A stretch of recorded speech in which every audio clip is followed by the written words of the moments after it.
हरे कृष्णा सज्जनों, मेरा नाम साधना है और मैं उत्तराखंड के केदार घाटी से हूँ। सज्जनों, मैं अपने साथ हुई भगवान की लीलाओं का अनुभव आपके साथ साझा करती हूँ। आज इसी क्रम में भगवान की यह लीला है। यह मेरे जीवन की अति प्रिय अविस्मरणीय घटना रहेगी सदैव, क्योंकि क्या कहूँ क्या लिखूँ ऐसी हालत है। ऐसा मैंने इस रजिस्टर में लिखा है, कॉपी में लिखी है बात।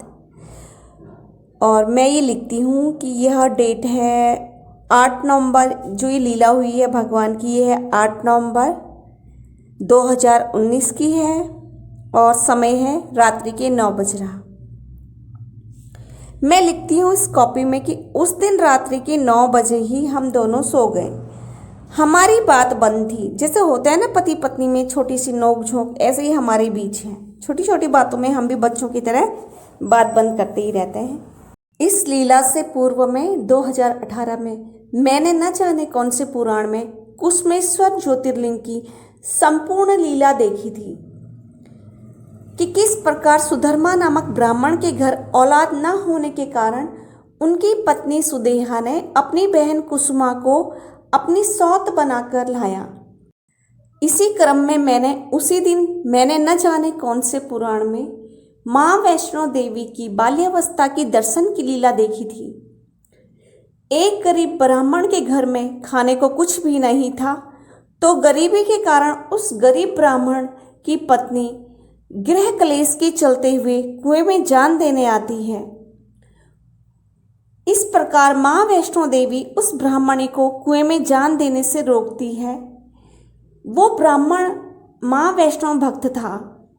उस समय माँ वैष्णो देवी ने 5-6 साल की कन्या का रूप धरा हुआ था। जब मैंने वो एपिसोड देखा, उसमें मुझे उस वैष्णो देवी जो कन्या बनी हुई थी उसकी आवाज़ बहुत ही अच्छी लगी। ये 2018 के मई, जून या जुलाई की बात होगी। अब पूरा 1 वर्ष के करीब होने को था। 7-8 नवंबर को 2019 को पता नहीं कैसे मुझे वो एपिसोड में माँ वैष्णो देवी 5-6 साल की कन्या की आवाज़ याद आ गई। मैंने मन ही मन कहा कितनी सुंदर थी वो आवाज़। ये मैं अपने ही मन में याद कर रही थी। 8 नवंबर 2019 रात्रि को 9 बजे हम रोज़मर्रा की तरह खा पी कर सो गए। ये तो सो गए, किंतु मुझे लेटे लेटे नींद ही नहीं आ रही थी। मैं कभी इस तरफ तो कभी उस तरफ करवट बदल रही थी। अपनी आंखें झपझपा रही थी। आज भी मुझे अच्छी तरह से याद है, लेटे ही थी मैं कि थोड़ी देर बाद मेरे सिर की ओर से वही छोटी सी कन्या की आवाज़ आई। वही सुमधुर, बिल्कुल वही। कहा, तुम बहुत भाग्यशाली हो। ये शब्द थे माँ के उस छोटी सी कन्या रूप में। मैं बिस्तर से चौंक कर खड़ी हो गई कि मेरे और स्वामी जी के अलावा इस घर में कोई नहीं है। ये कन्या की आवाज़। फिर मैंने मन ही मन सोचा कि स्वामी जी को उठाकर पूछूं कि क्या आपने भी किसी कन्या की आवाज़ सुनी। और फिर सोचा, जब बात ही बंद है एक दूसरे के साथ तो छोड़ो, कौन बात करे इनसे। मैं बैठी हुई थी।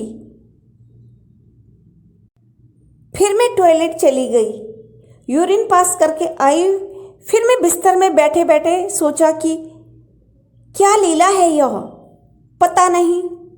तभी मैं लेटी और फिर पलकें झपझपाने लगी, क्योंकि मुझे नींद ही नहीं आ रही थी। उसके बाद भी उसी आवाज़ के विषय में मैं सोचने लगी कि क्या ये माँ वैष्णो देवी तो नहीं।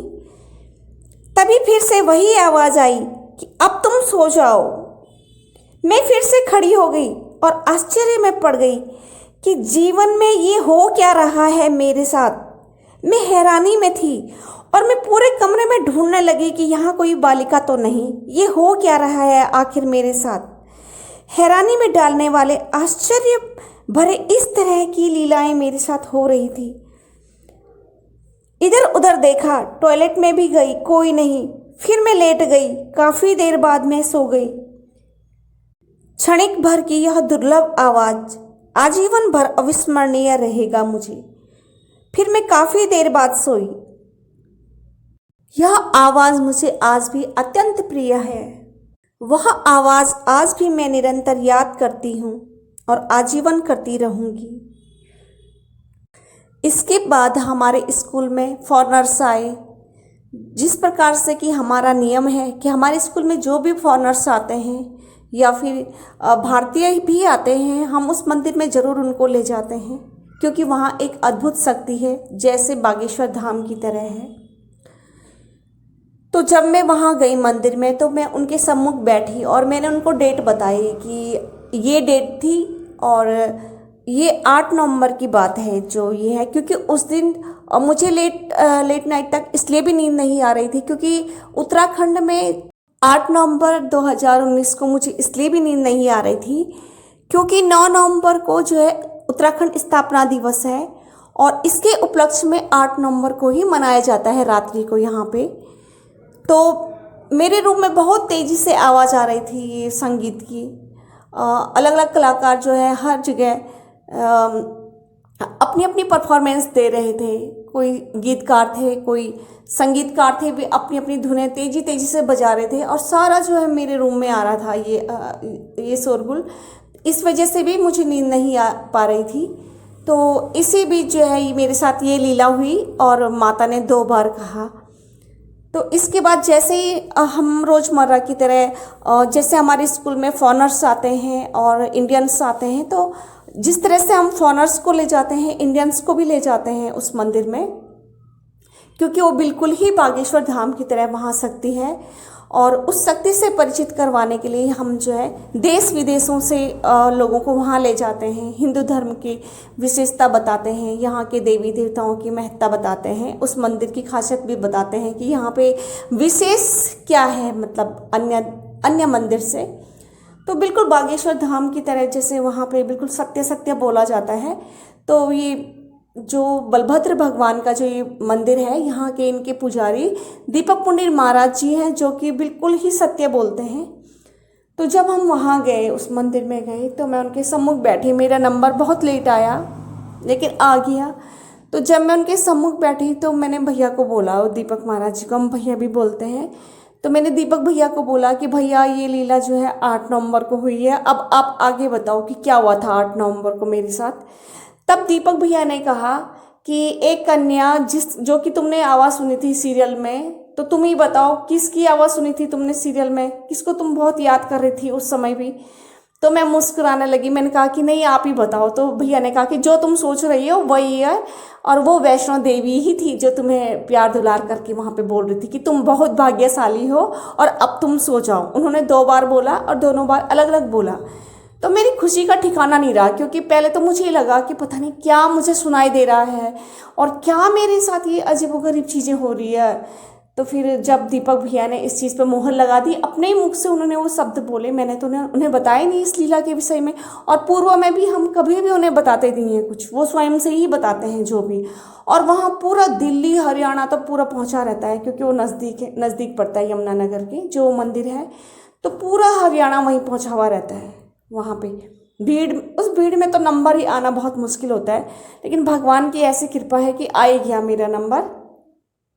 और जब भैया ने बोला कि ऐसा ऐसा है, तो मेरे खुशी का तो वाकई में बिल्कुल भी ठिकाना नहीं रहा। मैं इतनी खुश हुई मन में कि देखो भगवती की कितनी कृपा है मेरे ऊपर, मेरे जैसे तुच्छ के ऊपर भगवती कैसे रीझ गई, भगवान जाने क्या है क्या नहीं, ईश्वरी जाने। ये तो मेरे जैसे तुच्छ को कृतार्थ करती हैं हमेशा ऐसी ऐसी लीलाएं करके। कभी भगवान कृष्ण करते हैं, कभी भगवती करते हैं। और वैष्णो देवी जब उन्होंने नाम लिया तो मैं बहुत ही खुशी, बहुत आनंदित हुई मैं कि मैं शब्दों में इन चीज़ों को मैं बोल नहीं सकती। जय श्री राधे, जय माँ वैष्णो देवी, जय भगवती।